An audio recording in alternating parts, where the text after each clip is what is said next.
Fala, rapaziada, forte carinho e abraço. Queria falar um assunto aqui bem interessante. É incrível em um, em um tempo, né, na, das pessoas hoje em dia, com um nível de informação que todos nós, que está acessível a todos nós, mesmo assim a gente ainda encontra alguns equívocos, né? E eu queria somar a minha voz com aquelas pessoas que coerente em relação ao assunto, né? Qual assunto? É uma questão bíblica sobre feitiçaria, macumba. O cristão ele pode pegar essas coisas? Depende, depende, né? Em qual situação uma pessoa pode, um cristão genuíno, um cristão que serve a Deus de verdade, em qual situação ele pode se envolver em algo errado em relação a isso? Acredito que é no momento que ele dá permissão. No momento que ele dá permissão. Mas eu acho isso um bocado difícil, porque o cristão que serve a Deus, ele não vai entrar por esse caminho em nenhum momento. Não tem como. Não tem como ele entrar por esse caminho, né? Porque é uma pessoa coerente, pessoa fiel a Deus, então não tem como, né, o cristão entrar por esse caminho, né? Só que a gente não pode esquecer uma coisa: existe as imprudentes, né? Os crentes imprudentes. Existe o joio. Então, nós vamos encontrar no seio da igreja vários tipos de pessoas que sim, são acessíveis, né, a esses eventos, né? A gente poderia pegar lá o exemplo do... vamos ver aqui.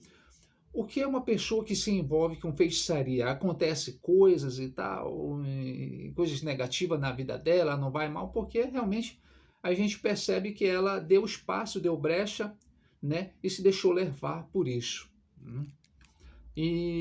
Mas o foco aqui é mostrar e dizer se o cristão ele é acessível, um cristão de verdade, ele pega essas coisas, essas magias negras, esses trabalhos, né? O cristão ele pode pegar isso? Não, o cristão não. Se for de Deus, não, cara. Não, não, não, não, não, não tem como. Tá. Aí você pode me chamar que eu estou equivocado, tá? Você pode me apontar lá um texto sagrado, né? Qual Pedro, né? Essa aqui é o clássico, né? Essa aqui é o texto áureo para confirmar que todo cristão ele pega assim algum tipo de feitiçaria, algum tipo de macumba. Tá aí, né? Temos Pedro, o qual lá em Mateus 16, 23, bora ler o texto, Mateus 16, 23, que diz assim mesmo: E virando-se Jesus, repreendeu a Pedro: Para trás de mim, Satanás, tu és uma pedra de tropeço, uma cilada para mim. Jesus falando, hein? Né? Pois as tuas atitudes não refletem a de Deus, mas sim a dos homens, né?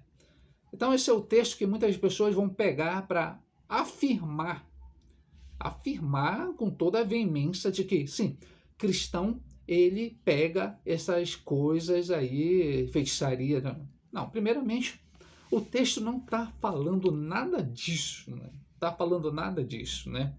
O texto, olha, o que aconteceu aqui, primeiro a gente tem que ler o contexto disso tudo aí, tá? Para a gente poder chegar nessa passagem e entender, né? O contexto disso aí, nós vamos ver quando Jesus fala para o discípulo, né? Quando Jesus enviou os seus discípulos naquela comissão, e eles voltam, depois Jesus fala assim mesmo: quem as pessoas falam que eu sou?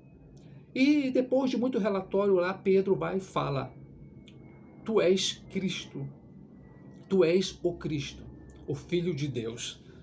Aí Jesus fala assim mesmo: Pedro, não foi os teus méritos nem a tua vontade, né? Parafraseando aqui, não foi tu que, com toda a tua capacidade que tu tem, que revelou isso aqui, mas unicamente meu Pai. Então, a gente observa aí uma pessoa, né, que é usada por Deus para transmitir uma mensagem, mesmo ela não sabendo da sua capacidade. No caso de Pedro aí, que é esse texto fenomenal, né? Porém, é tratada, né, de uma forma de proteção, vamos dizer assim, com todo cuidado. Então, nós observamos aí que esse texto não tem nada a ver com que o Pedro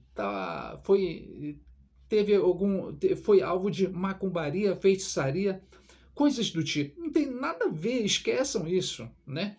Mas o que aconteceu aqui com Pedro, quando Jesus diz para trás de mim, Satanás, o que aconteceu aqui com Pedro foi a mesma coisa que aconteceu com Jesus, né? Com Jesus, a gente pode ver lá em Lucas capítulo 4, Lucas capítulo 4 registra também esse acontecimento, o qual fala da tentação de Jesus, fala da tentação de Jesus, ou seja, o diabo ali tentando, olha, influenciar, é o que aconteceu com Pedro.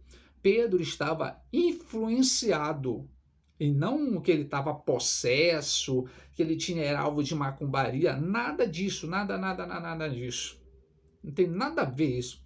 Ele estava sendo influenciado. A gente pode pegar outro exemplo de influência quando é lá em Mateus 27:42. Mateus 27:42, quando parece que eram os fariseus que estavam ali na cruz ali e falou para Jesus, salvou os outros e não consegue salvar-se a si mesmo, né? Desça da cruz para que a gente acredite. Olha só, eles estavam sendo influenciados pelo diabo. Um exemplo de influência. Esse é um exemplo de influência. Então, o que aconteceu com Pedro, a mesma coisa que aconteceu com Jesus. Pedro com Jesus estava tendo uma intenção de influência.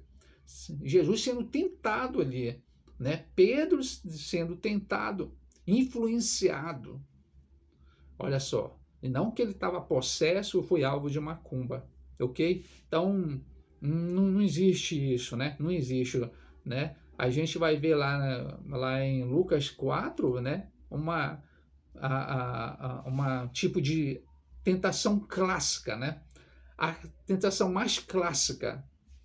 E acontece, todos nós somos alvos disso, todos nós somos levados por tentações, somos influenciados. E muitas das vezes as pessoas, às vezes nós damos lugar a isso, damos lugar à influência que o próprio diabo concede aos cristãos, né? Então, se não vigiar, vai ser influenciado, assim como Pedro foi. Pedro não foi possesso, não teve nada de possessão ali. Um exemplo de possessão é o lá no Gadareno, né? Gadareno, Lucas 8:26. Você pode olhar lá, Lucas 8:26, o Gadareno, demoniado, né? Aquilo ali é um exemplo de possessão, né? Uma vida devastada, acorrentada, presa, literalmente, abandonada na rua e tudo mais. Então, aquilo ali é um exemplo de possessão. Então, não. Cristão de verdade, ele não pega esse negócio de feitiçaria, macumba, não tem. Ele é o templo do Espírito Santo. Você vê outro exemplo lá quando Jesus fala para Pedro, assim mesmo, Pedro, eu orei, olha Pedro, olha só Jesus falando para Pedro, eu orei a Deus, né? Porque o diabo queria cirandar contigo. Então a gente observa aí uma proteção do cristão. A gente observa aí que o cristão ele é protegido por Deus, uma vez que nós pertencemos a ele. Então, fica claramente, né? A Bíblia fala claramente que essas coisas de feitiçaria, macumba, não pega em cristão. Não pega, não tem como.